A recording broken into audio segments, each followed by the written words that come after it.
PCN is brought to you in part by the following underwriters.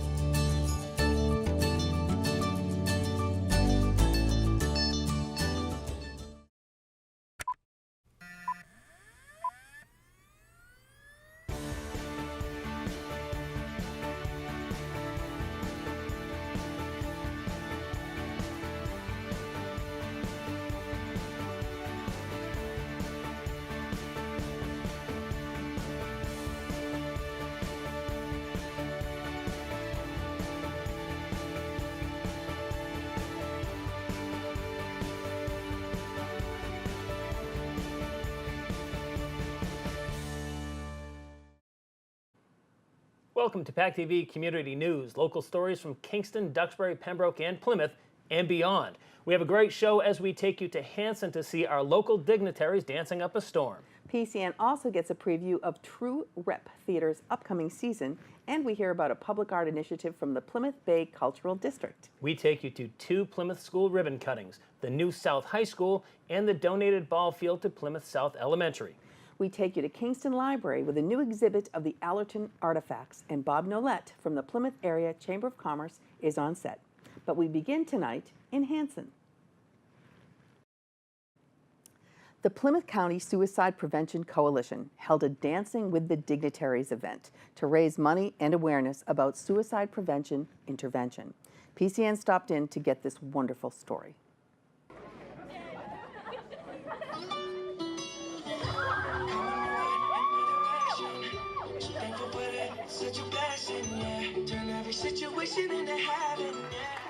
Tonight we're doing a fundraiser called Dancing with the Dignitaries. It's to raise money and awareness about suicide prevention intervention.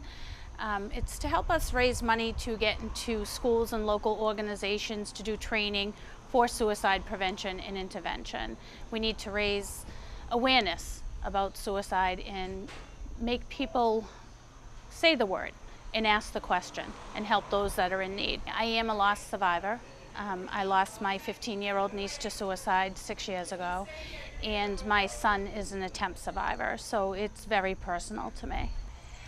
We brought together some local state representatives, the Plymouth County DA, the Plymouth County Sheriff, and we have some local radio personalities that have come together to help us spread the word. I really had to think about whether to do this because I'm really putting myself out there. So I told them I would get back to them. But in the meantime, there was a student at one of the high school where my daughter goes that committed suicide. And I said, you know, this has got to be a sign. You know, we really got to stop the stigma of this and really start talking about it. And this is the money tonight is going to help with raising awareness and educating people about suicide, which is the 10th leading cause of death in the country. Jim and Terry Greer. Jim is on the state commission for the Suicide Coalition. And he's also a counselor, and he dances at Fred Astaire Studios. So he worked with Casey and Forrest from Fred Astaire Studios, who own the studio, to come up with the idea, and here we are. I think, you know, in my role, we deal with, unfortunately, all of the unattended deaths that occur in Plymouth County, and every day it seems I either get an opiate notice or, unfortunately, a suicide notice that occurs in the county. And for me, and in my job, we have to investigate those and make sure that the deaths weren't suspicious, and usually they aren't, and go from there and try to also notify the family members and let them know what happened to their loved one. And I think that's a disturbing thing. It's another reason why I think that awareness is such an important thing, and once again, awareness and knowledge will be good to help other people. I've been asked to be a celebrity judge, and although I have no real experience in dancing or judging dancing, I'm looking forward to a fun evening and with a lot of good people who are trying to do the right thing. I'm just very thankful for the opportunity to come out tonight, and I hope that everybody has a good time and we can raise a lot of money for the awareness of suicide prevention.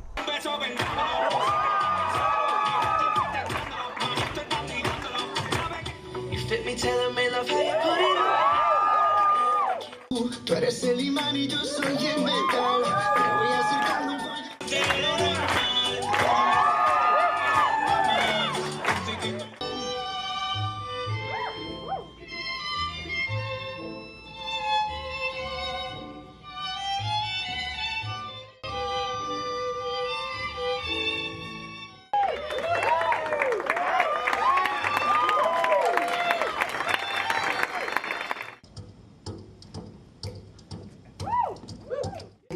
Let me play, hold my hand. In other words, it's me.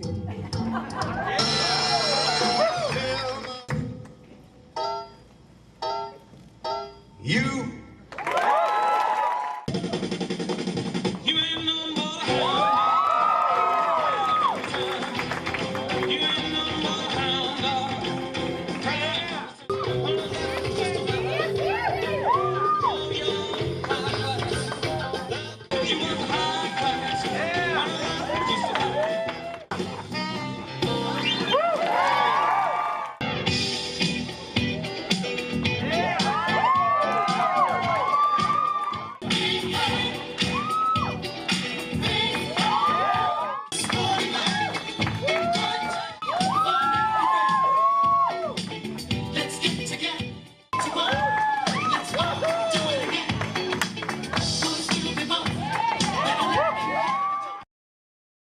The Plymouth Bay Cultural District, the Town of Plymouth, and the Chamber of Commerce have collaborated to continue their efforts to beautify the town with art. It started in 2016 with painted Adirondack deck chairs and benches by local artists placed strategically throughout the town to draw interest and increase foot traffic. The group has their sights set on areas that have been hit by graffiti for their latest artistic endeavor. We spoke with two of the collaborators to discuss their plans. What we're looking to do is to continue an initiative that we did in 2016, which was to purchase Adirondack chairs and tables and then get local artists to personalize those. It was such a big hit that we've gone after another series of fundraising that we're looking to do. That's going to not only bring more Adirondack chairs as well as tables, but we're also looking around Plymouth and really looking to beautify it to get people not just to come here, but to stay here, hopefully stay overnight, which is always good to do. As well, what we're looking to do is to the gray utility boxes that you see around town, we're going to be wrapping those with old antique photos.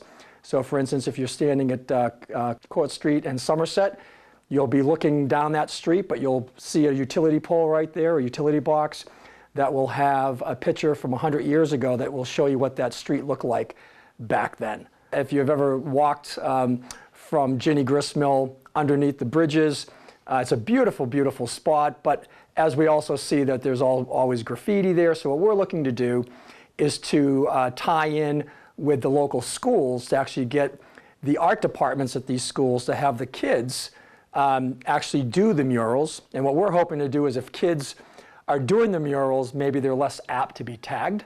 So that's what we're looking for, also to be able to tie the schools into this project as well as a fundraiser that we're looking to do. And then also at the home skate park, we're looking to do the same thing. It's it attracts a lot of the kids.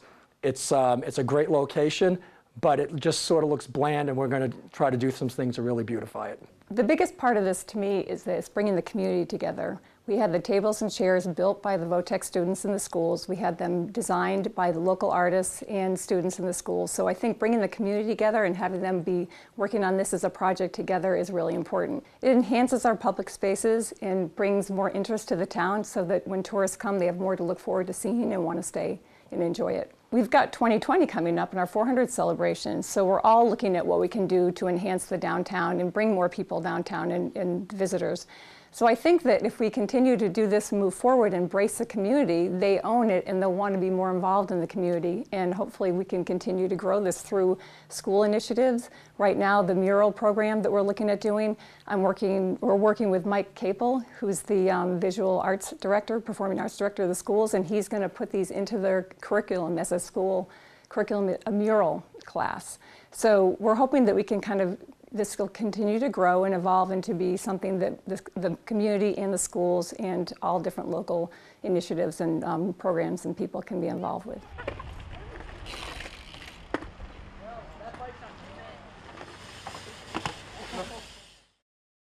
This is a fun story to do because we actually did the initial story a couple of years ago where they had the deck chairs and they were they were getting the artists to paint them and put them around town. So here we go now. I get to bounce around town and look at the chairs as they look now, and they're so cool. And each one you could see on there, they were tagged by the name of the person that did the artwork, and you could see just from that video, people just they're sitting there, and that was what they were designed to do. Exactly. So it's like it draws people in. Like, oh my God, I didn't even know this was here. Yeah, and they just hang it's out a there. win-win because Yeah. people are going to come down to the waterfront anyway and come to Plymouth, and to have those chairs, and I love the idea of the murals. Yeah. And having the kids in the high schools working on the murals underneath the bridge, and how Robin Carver has really embraced this as being part of the plan of Plymouth. Right. Is terrific. Yeah, it's a great way to kind of, what they say, tag-proof it. Yeah. So if you know that it's kids that did it, Yep. maybe some of the older guys that would have put their little Yeah, markings they might on not it might do be it. like, hey, let's not do that. Those kids put a lot of work. That's into it. right. Good That's idea. right. Great story. Thank you, Brian.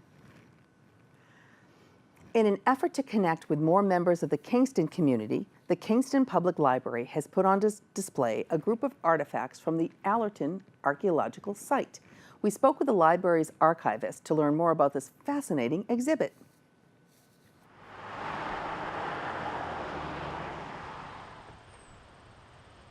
We have an exhibit out there featuring some artifacts that were found at the Allerton site in Kingston on Spring Street. So they were discovered in 1972 when the property owner and his architect discovered a scattering of artifacts on the ground. And so they brought it to the attention of Plymouth Plantation, who did a dig. Most of those artifacts out there in exhibit are from the 17th century. The land belonged to Isaac Allerton, who was a Mayflower passenger as early as 1628. And then he later deeded the land to his son-in-law Thomas Cushman in 1646. So pretty old, almost 400 years old. Some of the highlights from the exhibit are a pitchfork, there's the blade of a shovel, there's also a seal-top spoon with a fleur-de-lis on it. There are some projectile points varying in ages. There are some nails. These are easily recognizable things. I love being an archivist because it's constantly something to learn. You are making connections with people who lived in the town. And it's great to just engage with it, and people come in with different stories every day and just learning about it constantly. It's great to see a connection with the people who lived at that time. I mean, that's what archaeology is great for if you're just a lay person. So if you see those artifacts, you can imagine the person using them, imagine what their life might have been like, and it's a great way to have a direct connection with the people who lived in Plymouth Colony. When people see the exhibit for the first time, I really want them to connect with it on a personal level and know that history isn't intimidating and that they can engage with this, and that the library is here for them for any further questions they want to learn about it. While the True Rep Theater Company awaits the opening of their own place to rehearse, they found a home in one of the conference rooms at the Pembroke Town Hall. Their first show of the season is coming up this month, and we got a fly-on-the-wall view of one of their table reads. Ruled my father and crossed my sister's love and mine as well. The traitor now must be unmasked before him and We're actually at the Pembroke Town Hall rehearsing. We actually do not move into our performance space until about a week before the show. So this is where we do all of our rehearsals. The show opens on Friday night, the 13th of October. Just realized that was Friday the 13th. So we'll run for 2 weekends, the 13th and 14th, and then the 20th and 21st of October. And right now we're in a good place. Even though we've been rehearsing for a few weeks, we're sort of in the beginning to middle stages of the rehearsal process and still trying to figure out exactly what this script is for the 10 people that you saw rehearsing tonight. The traditional name of the play is called Tartuffe. We're actually calling it The Imposter, which is another name that the play holds. So it'll be The Imposter and then Tartuffe as a subtitle. One of the reasons that we really decided to do it is exactly that people aren't going to know it. In terms of wanting to bring professional level theater to the town of Pembroke, we really want to push the envelope and show titles that people haven't heard of before. To try to sort of stretch their range of the different types of shows that they're interested and willing to go see. But you know, we have a contemporary version that we're doing of it, and regardless of whether or not people have ever heard of it before, and that it's actually not a play that's typically done contemporary, the theme itself is something that everyone can relate to. I think table work is something that typically most theater companies don't do. You know, and I think the thing that's interesting about theater is that it's never about right and wrong. It's always about choices. For me, I've found since I was in grad school, that was when I first started doing table work. And at that point, it was really something that was foreign to me as well. But I feel that, you know, if you sit down with a group of actors that are working on this play and you really try to figure out what's going on moment to moment in the show, it just deepens that show and makes the acting much more honest. Plymouth North and Plymouth South high schools may not be known for any major rivalries unless we're talking about architecture. Over the past 2 years, Plymouth South has taken some very big steps in keeping up with the Joneses of Plymouth North with the grand opening of the newly constructed high school. PCN was there with many members of the public for the first time for their open house and ribbon cutting. Any student that has ever attended Plymouth South High School knows there are only 2 ways to get to the school's entryway: heading north on Long Pond Road or heading south, and that's it. And that hasn't changed. There are still just 2 ways to get to this entrance. One glaring difference: the building that had been standing here since 1988 is now a rubble heap. Just beyond it is its replacement, a structure that may have surpassed even the greatest optimist's expectations. All that's left of the old structure is this shell of the front entrance, which will soon be gone as demolition continues. It was only September of 2015 that they held the groundbreaking ceremony for the new Plymouth South, with their eyes set on a September 2017 opening. Like clockwork, nearly 2 years to the day of that event, the town was hosting an open house and ribbon-cutting ceremony. On hand were several local dignitaries, as well as students of all ages, to represent all of the things they could be if they attended Plymouth South High School. It was the first time that anyone from the public was able to get a first-hand look at this immense project. The reaction from people in Plymouth has been, this is absolutely amazing. It's almost like a college campus. Truly, it's unique design. It was not a model building plan, and we were able to make sure that we were able to blend both the academic and the vocational side of things. The new building has state-of-the-art features and modern amenities, which are not only welcoming to the faculty and staff, but the students as well. The kids are just wide-eyed. They love it here. And for us, me personally, just opening up a building like this and also being the principal of the Plymouth South High School for my first year after being the vocational principal, it's just truly, after my 23 years in the old building, this is just a blessing. Students will still only have 2 choices on how to get to the school: north on Long Pond Road or south. Only now they'll be stepping into the 21st century at a school they can truly call their own. In South Plymouth, Brian Sullivan, PCN. Plymouth South Elementary held a ribbon cutting this past week for the newly opened ball field.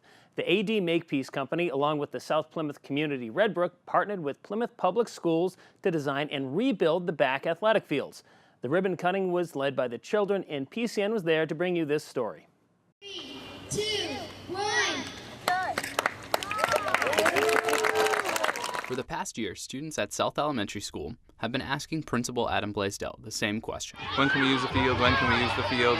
While the grass is grown in and the field is ready for use, the school held its official ribbon-cutting ceremony, and students, staff, and community members were invited to take part. It was a day of true excitement. You can kind of see behind me that they are extremely happy that they can use this field, and it's going to be great to use throughout the day for physical education, for recess, and then after school as well. I know a bunch of groups are really looking forward to using it, so it's great enjoyment and enthusiasm that we're finally using it. First and foremost, as a resident of the town of Plymouth, keeping the planning board aside, I think it's fantastic.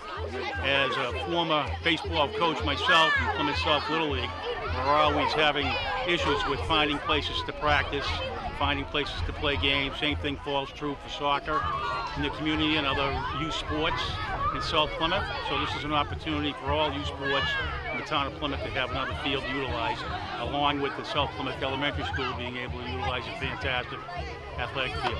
I've lived in Plymouth all my life. I've been here for 34 years, and I like the fact working for a company that wants to give back. And that's what I get out of this, is giving back to the community. I think it's a really great thing to do.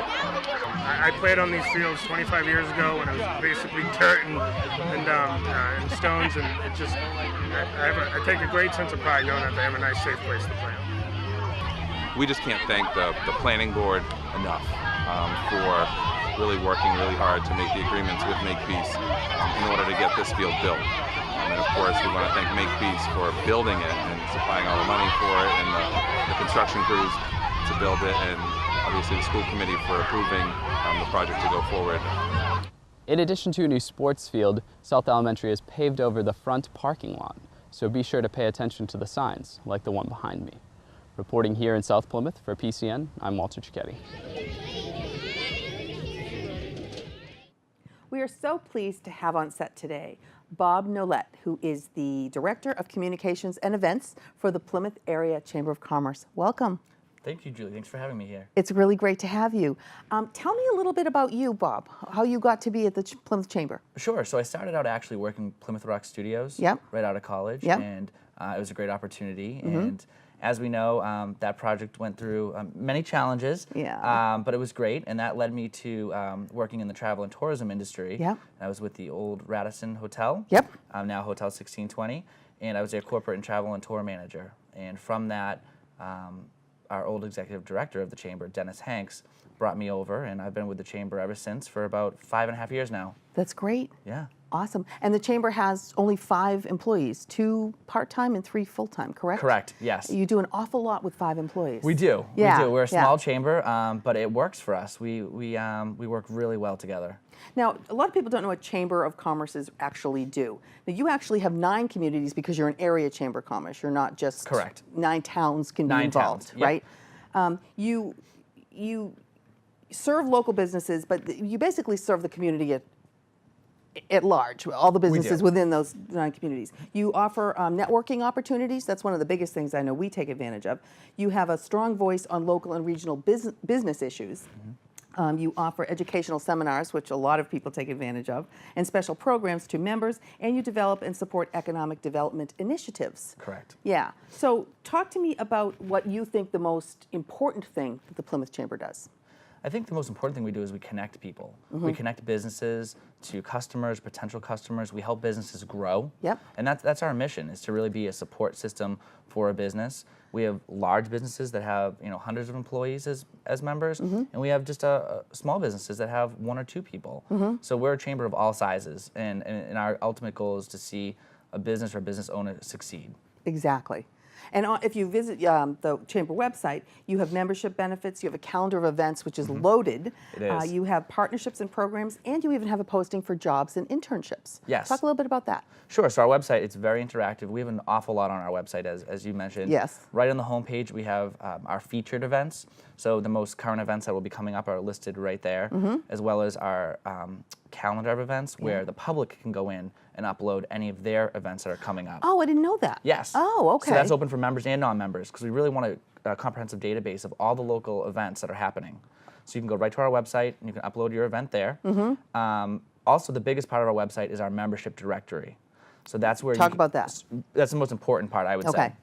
It's where you can go and you can search by any type of category you're looking for. All right. So hotels or lodging, plumbers, printers, and all of our members will show up with all their contact information, and it's a great way to support the businesses within our chamber. And have a really reputable list of local businesses. Right, and they support each other. Absolutely. It's a self-fulfilling prophecy. Absolutely. Okay, let's talk about some of the upcoming events that the Chamber is sponsoring. Sure. This Friday, October 6th, you're having a legislative breakfast. Talk about that, because you sponsor that every year. We do. It's our annual event. Our major sponsor of this event is Rockland Trust, and this year it's actually at a new location. It's held at Hotel 1620. So it'll be nice to have a little bit of a change there. And it's a great way for our members to get to meet and hear what's going on with the local legislators and what's going on up on the Hill. And there's a great forum where members can actually write down questions and answers. And it's a great part of the event. because it really engages our members, and the legislators get to hear what their needs are and what their concerns are. Right. And we've been doing this for years now. We have 8 legislators lined up. Great. Now, do you do that twice a year? We do that once a Or year. just once a year? Once okay. a year. Once a year, legislative breakfast. Okay, that's Friday, October 6th. Now, you're having a first annual networking summit, which I'm really excited to attend, on October 12th from 5 to 8 at the Hotel 1620. What is the impetus behind this event? So this is a first-time event. We're really excited about it.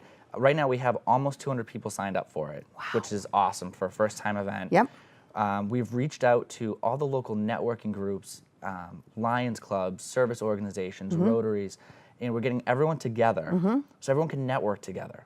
We all have the same missions in Plymouth to help Plymouth grow and succeed, but then a lot of us don't know each other, or we network within our same groups. So All it's a the great, time. Yeah. Exactly. Yeah. So it's a great opportunity to get everyone together, and help either grow your service organization or generate new leads for your business or your BNI group. So that's going to be held, like you said, at Hotel 1620. Yep. It's going to be a great night of networking. We have some facilitated networking in the middle of it, but the beginning of the event and the end of the event, it's just open networking with hors d'oeuvres and whatnot. So it'll be a great event. And it seems to me, from what I've observed, the Plymouth area in general has terrific networking in general. Absolutely. We tend to support each other constantly. We do. Yeah, and now you also have other chambers of commerce involved in this? Yes, so since we're a regional chamber, we've reached out to some of the smaller towns, like the Pembroke Chamber of Commerce. We work with them very closely. We have an MOU with them, so we work, their members can attend our events and vice versa. Same with the Duxbury Business Association, the Kingston Business Association, the Carver Roundtable. So we really try to extend our hand and arm and help these other chambers succeed and grow. Right. And again, it's just we're all helping each other all the time. It's again, it goes around and around in a circle. Halloween on Main Street on October 31st. So that's such a fun event, especially for young kids. This event has exploded since we started it. We had thousands of kids last year. What do they do? So they trick or treat down Main Street or down Court Street in Plymouth.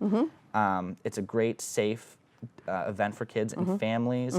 Everyone gets dressed up, even the parents, which is great to see. And they do a lot of group costumes, and we have pumpkin decorating at Memorial Hall. That's where it starts, at Memorial Hall. So we have pumpkin decorating, we have a virtual costume contest, and we have over 60 different merchants giving out candy. That's awesome. Is it rain or shine? Rain or shine. That's great. Yes. Okay, so that's Halloween and it's on night, Halloween, which is a Tuesday, I believe, this year. It is. Okay. Yep. The Lobster Pub Crawl on November 4th. So I'm sure you know about our famous lobster crawl that's all around town. Yep, the lobsters. So everyone said we should do a pub crawl with it, which because there's a lot of pub crawls that happen in Plymouth. Right. So we thought, well, let's make it a lobster pub crawl. Okay. So it's our first event, first time doing this event, and it's limited to 100 people. Okay. And we're going to spend about 45 minutes at each location, at each bar. We're going to stop at about 20 lobsters along the way that are on the route.